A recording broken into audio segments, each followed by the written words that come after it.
श्रोतेहो नमस्कार. क्रीडा विश्व या कार्यक्रमात आपलं सगळ्यांचं स्वागत. 61व्या राज्य अजिंक्यपद खो खो स्पर्धेविषयी मुंबई शहर संघाच्या हितेश आगरे, सनी तांबे, श्रिया नाईक आणि तन्वी मोरे या खो खोपटूंशी तुषार वैती यांनी साधलेला संवाद कार्यक्रमात आता आपण ऐकूया. श्रोतेहो नमस्कार. आकाशवाणी मुंबईच्या क्रीडाविषय या कार्यक्रमात मी तुषार वैती आपलं मनापासून स्वागत करतो. श्रोतेहो, आजच्या क्रीडाविषय या कार्यक्रमात आज आपण संवाद साधणार आहोत तो मुंबईतल्या युवा खो खो खेळाडूंशी. नुकतीच बीड इथं 61वी पुरुष आणि महिला राज्य अजिंक्यपद खो खो स्पर्धा 18 ते 21 डिसेंबर या कालावधीत पार पडली. या स्पर्धेत मुंबई शहरचे प्रतिनिधित्व करणारे खेळाडू आज आपल्यासोबत संवाद साधणार आहोत. मुंबई शहरकडून पुरुष संघात हितेश आगरे आणि सनी तांबे यांनी आपलं प्रतिनिधित्व केलेलं होतं, तर महिला संघातून श्रिया नाईक आणि तन्वी मोरे या खेळल्या होत्या मुंबई महिला संघातून. तर त्यांच्याशी आज आपण संवाद साधणार आहोत. तुमचं चौघांचंही आकाशवाणीच्या स्टुडिओमध्ये स्वागत आहे. हितेश आगरे, मी पहिला तुला प्रश्न असा विचारेन की तुझी खो खो या खेळातली सुरुवात कशी झाली आणि कोणत्या स्पर्धांमध्ये तू खेळलायस? नमस्कार, मी हितेश आगरे. मी लहानपणापासूनच श्री समर्थ व्यायाम मंदिर जो शिवाजी पार्कमध्ये क्लब आहे त्या क्लबमध्ये खेळत आलो आहे. अगदी 5 वर्षाच्या पुढनं तिकडे ॲडमिशन घेतलं जातं. तर आधीपासूनच म्हणजे मला खेळायची खूप हौस होती. म्हणजे लंगडी म्हणा, परत तिकडे खो खो म्हणा, परत अजून बाकीचे अजून खूप खेळ आहेत. पण खो खोमध्ये एक असं वेगळंच आकर्षण होतं, कारण माझ्या सगळ्याच दादा लोकांना बघत आलो आहे की तो खेळ खेळताना, आणि एक टीम गेम असल्यामुळे नक्कीच मला त्याच्यात खूप अशी रुची होती खेळायची. तिकडे वयोगट असतात अंडर 14, अंडर 18 आणि ओपन. तर लहानपणापासूनच मी 14 या संघात खेळत आलो. मला ज्या दादांनी प्रशिक्षण दिले ते म्हणजे साकेत जेस्ते दादा, जो आमच्या क्लबचा एकलव्य अवॉर्ड विनर आणि शिवछत्रपती पुरस्कार विजेता आहे तो दादा. त्या दादाचं वैशिष्ट्य म्हणजे त्या दादांनी कधीच मला म्हणजे असं कुठे कमीपणा लेखून नाही दिला. त्या दादांनी नेहमी मला प्रतिसाद दिला व पाठीशी राहून त्याच्याकडे जे सर्व आहे सगळं शिकवलं आणि मला एक उत्कृष्ट बॅट्समन असं बनवलं.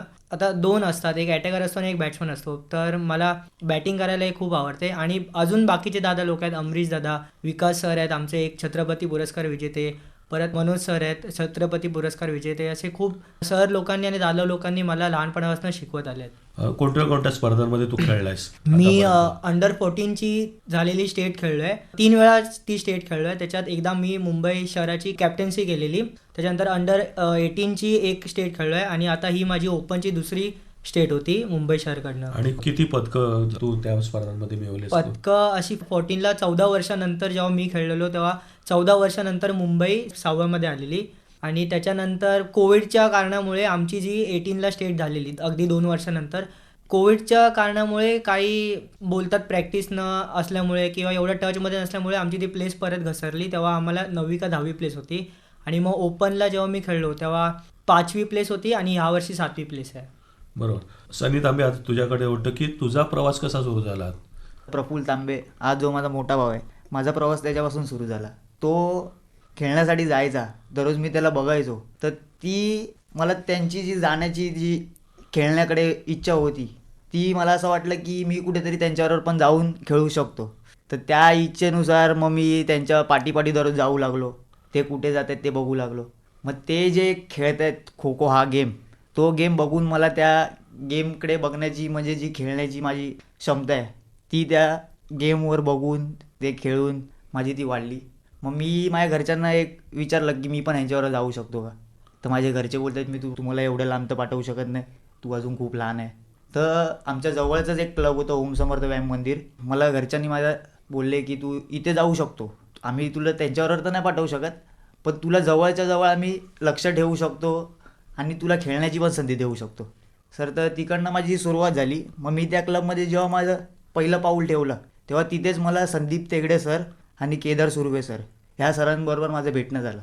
तर त्या सरांनी मला एवढा प्रतिसाद दिला की आता ज्या मी याच्यावरती खेळतो आहे त्यांचा खूप म्हणजे मोठा प्रवास आहे माझ्या मागचा. तर माझं लक्ष आमच्या एका प्लेअरवरती गेलं जो आमचा मोठा दादा आहे. एकलव्य अवॉर्ड आहे त्या दादाला. आणि आमच्या क्लबमधला सर्वात म्हणजे असं बोलू शकतो की दमदार खेळाडू आहे असं विलास करंडे दादा.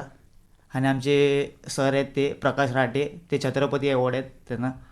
सर, त्यांना बघून आणि त्यांचे जे खेळण्याच्या पद्धती बघून ते जे माझं लक्ष होतं त्यांच्यावरती त्या प्रतिसादाने मला असं वाटतं की माझं जास्त लक्ष खो खोवरती लागलं. बरोबर.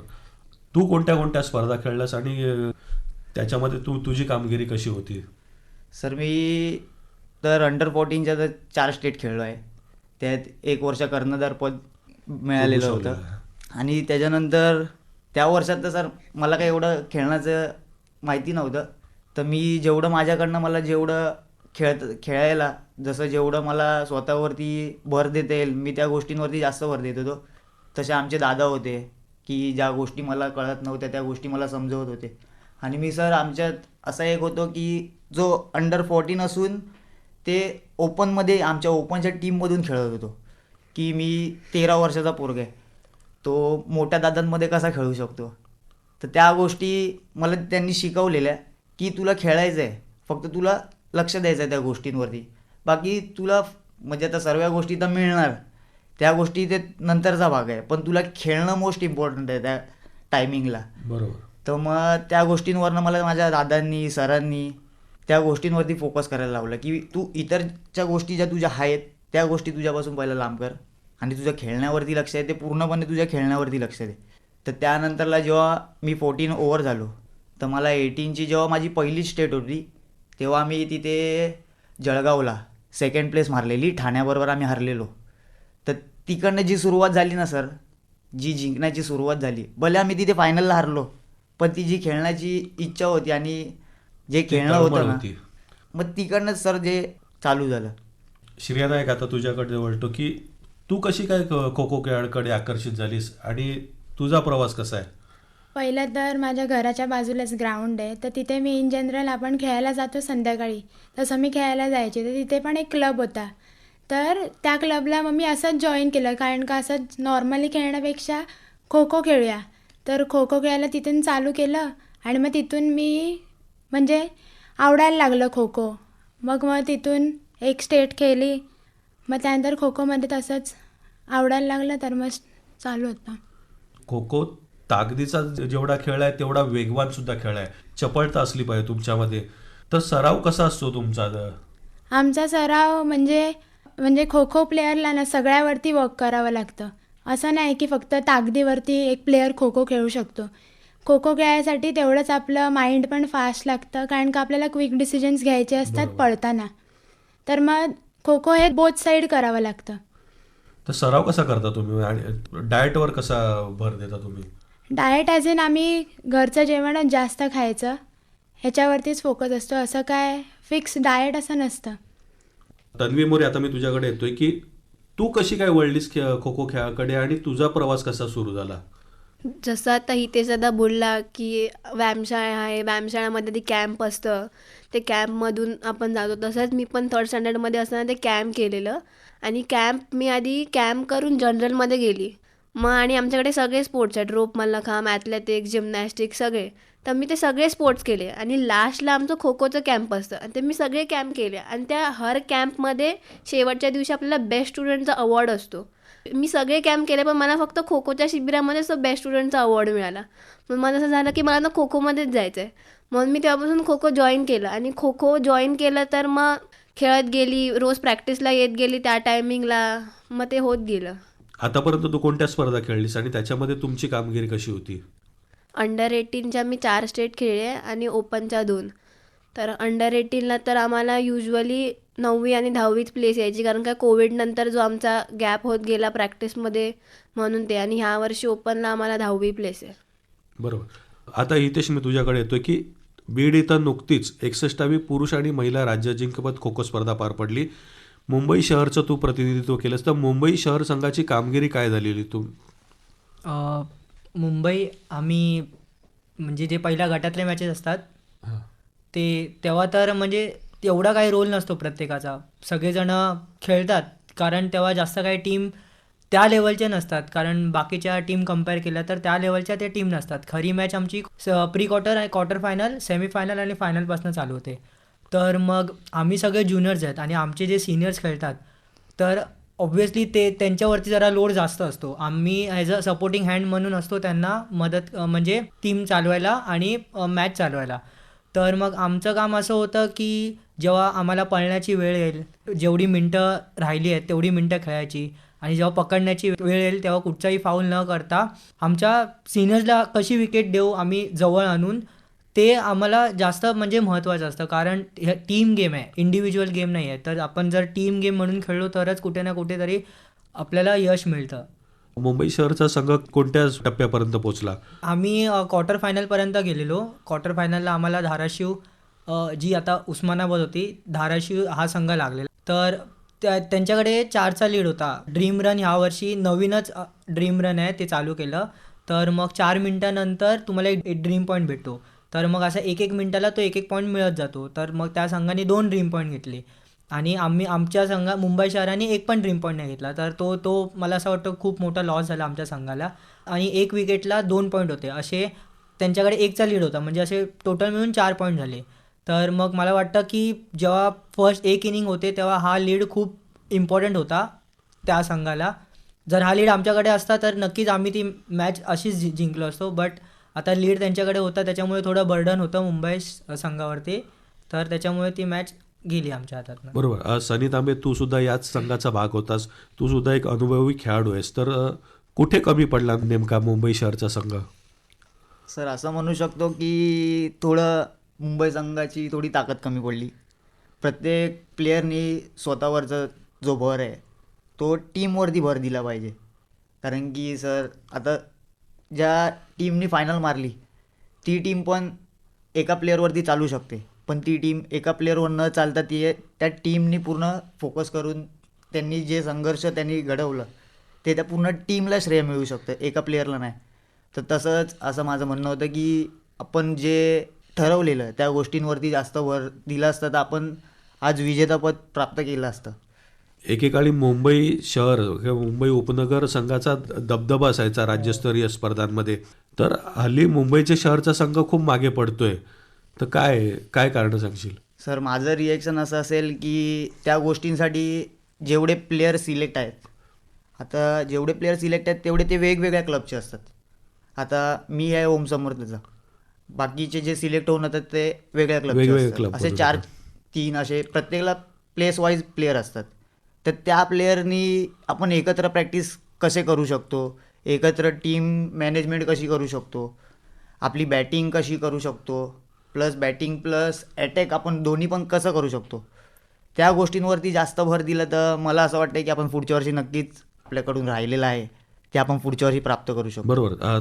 अजून एक तुला प्रश्न असा विचारेन की ग्रामीण भागातले संघ सध्या चांगली कामगिरी करतात, धाराशिव असेल, सांगली असेल, आणखी काही संघ असतील, ते चांगली कामगिरी करतात. काय नेमकं त्यांनी तर खो खो खेळाचं तंत्र कसं आत्मसात केलं आणि त्यांची प्रगती कशी झाली? सर एक भीती असते खेळण्याच्या मागे की आता मला हा संघ लागला आहे, आता ह्या संघामध्ये एवढे प्लेयर खेळून गेलेत. तर असं मुंबईकडे पण संघ आहे सर की एवढे प्लेयर खेळून गेलेत, पण ते खेळण्याच्या मागे त्यांचं पण काहीतरी प्रतिसाद होता की ते एक टीम म्हणून खेळायचे. एक टीम म्हणून खेळायचे म्हणजे सर्व जागेवरती जे काय त्यांचं स्वतःचं श्रेय असायचं ते स्वतः पूर्ण करायचे. आणि जे काय डिफेन्स करायचं असेल, अटॅक करायचं असेल, बॅटिंग करायची असेल, ते टीमच्या डिसिजनने व्हायचं. तर मला असं वाटतं की त्या डिसिजनला पुढे पण असं यापुढे तुला असं कोणता संघ असा तेवढ्या तगडा किंवा जाणवतोय की या संघांवर आता आपल्याला मात करावी लागेल जेतेपदापर्यंत पोहोचायचं असेल तर? सर आता आपल्याला जर कुठे चांगल्या ठिकाणी चांगल्या लेवलला खेळायचं असेल तर आपल्याला जे वरचे 2 संघ आहेत, मुंबई उपनगर आणि पुणा, तर आपल्याला पहिलं त्यांना हरवावं लागणार. कारण की ते जोपर्यंत हरत नाही तोपर्यंत आपण जिंकू शकत नाही. बरोबर. तर मला असं वाटतं की आपल्याला तेवढी मेहनत करावी लागेल, त्या गोष्टींना तेवढं श्रेय द्यायला लागेल, टाईम द्यायला लागेल. प्रत्येक गोष्टींच्या मागे आपल्याला थोडं आपण जेवढी मेहनत करतो तेवढी मेहनत तर आपल्याला असं वाटत नाही की आपण करतो आहे, त्याच्याहून आपल्याला थोडी मेहनत तर अजून करावी लागेल त्या गोष्टींपर्यंत पोहोचण्यासाठी. आता ते जे प्रॅक्टिस करतात ते सकाळ संध्याकाळ करतात. आता आपल्याला ते सकाळ संध्याकाळ करतात तर आपल्याला पण सकाळ संध्याकाळ नाही, आपल्याला एक टाईम कुठेतरी थोडा वाढवावा लागेल. ते सकाळ संध्याकाळ करत आहेत तर आपण थोडं कुठे आपण जास्त फोकस करू शकतो त्या गोष्टींवरती. तर ते करून आपल्याला पुढे काय जे आपल्याला स्थान आता जे भेटलं आहे ते पुढच्या वर्षी अजून आणखीन सुधारता येईल ते त्या गोष्टींवरती भर देऊ. तन्वी, तुला प्रश्न विचारेन की मुंबई शहरच्या महिला संघात तू होतीस, तर महिला संघाची कामगिरी कशी झाली मुंबई शहरच्या? गटामध्ये आम्हाला उपनगर आणि पालघर होती, हे 2 टीम होत्या. तर पालघरसोबत तर जिंकलो, पण उपनगरसोबत खूप जवळ येऊन हरलो. म्हणजे थोडंसं कुठेतरी कमी पडलो आणि हरलो ती मॅच. आणि मग नंतर तर आम्हाला ठाणे लागली. ठाणेसोबत पण आम्ही ट्राय केलं, पण ती पण मॅच थोड्यासाठी हरलो. म्हणजे गटसाखळीतच मुंबई शहरचं आव्हान संपुष्टात आलं. नाही, रनर निघालो आम्ही गटातून बाहेर आणि नंतर मग नेक्स्ट मॅच असते क्वार्टरला जायची, ती हरलो. अच्छा, म्हणजे उपांत्यपूर्व फेरीच्या अगोदर तुमचं आव्हान संपुष्टात आलं. हो. महिला गटात धाराशिवचा संघ खूप चांगला आता कामगिरी करू लागला आहे. म्हणजे कुमारी गटात तर धाराशिवचा संघ आहे चांगला. खुल्या गटातही धाराशिवचा संघ चांगला कामगिरी करू लागला. काय सांगशील त्यांच्या म्हणजे खेळाविषयी? त्यांची प्रॅक्टिस, ते जे प्रॅक्टिस करतात सकाळ संध्याकाळ एवढी प्रॅक्टिस प्लस त्यांचा डाएट, त्यांचं जे खाणं पिणं आहे कम्पेअर टू ॲट लास्ट आपण मुंबईमध्ये राहतो, आपण किती पण बोललं तरी ते बाहेरचं खाणं होतंच. आणि तिसरी गोष्ट म्हणजे फोन. मोबाईल फोननेच आपल्याला एवढं बिघडवलं आहे. ती किती पण झाली तरी त्यांच्याकडे खूप कमी फोन मिळतो बघायला वगैरे. स्क्रीन टाईम कमी असतो आणि आपण किती पण नाही बोललो तरी स्क्रीन टाईम आपला असतोच. आणि त्यांच्या साईडला जास्ती फोकस गेमवर आहे कम्पेअर टू एज्युकेशन वगैरे. तसं आपल्याकडे तसं नाही, आपल्याला दोन्ही मॅनेज करून सगळं करावं अभ्यास आणि लागतं. खेळाची असं अंगड दोन्ही हां. घालून हे करावं लागतं. म्हणून श्रिया, तुझ्या कामगिरीविषयी काय सांगेल राज्यस्तरीय स्पर्धेमधल्या? असं बघायला गेलं तर मागच्या 2 वर्षांपेक्षा माझा इंडिव्हिज्युअल परफॉर्मन्स ह्या स्टेटला तरी मला खूप कमी वाटला. आणि त्याच म्हणजे उपनगरसोबत जी आम्ही मॅच जिंकता हरलो, ती मॅच आम्ही ड्रीम रनमुळेच हरलो असं मला बोलू शकते. कारण का तिकडे त्यांनी जास्त ड्रीम रन घेतले आणि तेवढे आम्ही नाही घेऊ ड्रीम शकलो. रन म्हणजे काय नेमकं? ड्रीम रन म्हणजे 4 मिनिट झाले, आता फर्स्ट बॅच येते तर 4 मिनिटच्या पुढे जर ती फर्स्ट बॅच पळत राहिली तर 4th मिनिटला त्यांना 1 पॉईंट मिळतो आणि एव्हरी 1-1 मिनिटला त्यांचा 1 पॉईंट वाढत जातो. श्रिया, तुला असा प्रश्न विचार की सध्या आता खो खोच्या स्पर्धा खूप वाढल्या आहेत. दर महिन्याला खूप साऱ्या स्पर्धा होतात. तर खेळाडूंसाठी या स्पर्धा किती महत्त्वाच्या आहेत? त्याच्यात मिळणारी बक्षिसाची रक्कम ही तुमच्यासाठी कितपत महत्त्वाची आहे? रक्कम असं नाही, पण आम्ही जेव्हा मॅच खेळायला जातो क्लबकडनं टीमकडनं तेव्हा आम्ही हाच विचार करतो की क्लबची किंवा मुंबईची टीम कशी वर जाईल. असं प्राईज मनीचं वगैरे काय हे नाही, पण आता ते खूप चांगलं झालं आहे की खरंच खो खोला जरा जास्त ग्लॅमर मिळालं आहे. कारण का आता वर्ल्ड कप वगैरे झालं, त्याच्यामुळे अल्टिमेट खो खो झालं, त्याच्यामुळे आता खो खो जरा जास्त नजरेत आलं आहे. मॅटवरची खो खो चांगली की मातीवरची खो खो चांगली? काय तुला काय वाटतं? मला तरी ग्राउंडवरतीच आवडतं, कारण का मॅटवरती पाय स्टक होतो जो ग्राउंडवर नाही होत, मग त्याच्यामुळे इंजरीज कमी होतात. हितेश आंग्रे, सनी तांबे, श्रिया नाईक आणि तन्वी मोरे, तुम्ही आकाशवाणीच्या स्टुडिओमध्ये आलात आणि आमच्याशी संवाद साधलात, त्याबद्दल खूप खूप धन्यवाद. तुमची कारकीर्द यापुढे अशीच उत्तरोत्तर बहरत जावो यासाठी तुम्हाला खूप खूप सदिच्छा. Thank you so much. Thank you so much Thank you. Sir. श्रोत्यो, यानंतर आपण वळूयात क्रीडा क्षेत्रातल्या काही ठळक घडामोडींकडे. भारत आणि श्रीलंका या 2 देशांमध्ये 7 फेब्रुवारीपासून रंगणाऱ्या T20 विश्वचषक स्पर्धेसाठी भारतीय संघाची घोषणा नुकतीच करण्यात आली. उपकर्णधार शुभमन गिल याला भारतीय संघातून डच्चू देण्यात आला असून यष्टिरक्षक फलंदाज ईशान किशन याचं भारतीय संघात पुनरागमन झालं आहे. सूर्यकुमार यादव हा भारतीय संघाचा कर्णधार असेल तर अक्षर पटेल याच्याकडे उपकर्णधार पदाची जबाबदारी सोपवण्यात आली आहे. गेल्या अनेक महिन्यांपासून T20 संघातून बाहेर असलेला रिंकू सिंग भारतीय संघात पुनरागमन झालेला आहे. यष्टिरक्षक ऋषभ पंत, वेगवान गोलंदाज मोहम्मद सिराज, फिरकीपटू यजुर्वेंद्र चहल आणि सलामीवीर यशस्वी जयस्वाल यांनाही T20 वर्ल्ड कपसाठी भारतीय संघात स्थान पटकावता आलेलं नाही. T20 वर्ल्ड कपसाठी भारताचा संघ असा असेल: सूर्यकुमार यादव कर्णधार, अभिषेक शर्मा, संजू सॅमसन, ईशान किशन, तिलक वर्मा, हार्दिक पंड्या, शिवम दुबे, अक्षर पटेल, रिंकू सिंग, जसप्रीत बुमराह, हर्षित राणा, अर्शदीप सिंग, कुलदीप यादव, वरुण चक्रवर्ती आणि वॉशिंग्टन सुंदर. चीनच्या हँगझोऊ इथं झालेल्या वर्ल्ड टूर फायनल्स 2025 बॅडमिंटन स्पर्धेच्या उपांत्य फेरीत सात्विक साईराज रंकीरेड्डी आणि चिराग शेट्टी या भारताच्या अव्वल जोडीला हार पत्करावी लागली. उपांत्य फेरीत चीनच्याच लियांग केईवेंग आणि वँग चेंग या जोडीनं सात्विक चिराग यांचा 10-21, 21-17, 21-13 असा पराभव करत अंतिम फेरी गाठली. बीड इथं पार पडलेल्या 61व्या पुरुष आणि महिला राज्य अजिंक्यपद खो खो स्पर्धेत महिलांच्या गटात धाराशिव तर पुरुषांच्या गटात पुणे संघानं विजेतेपद पटकावत आपला दबदबा कायम राखला.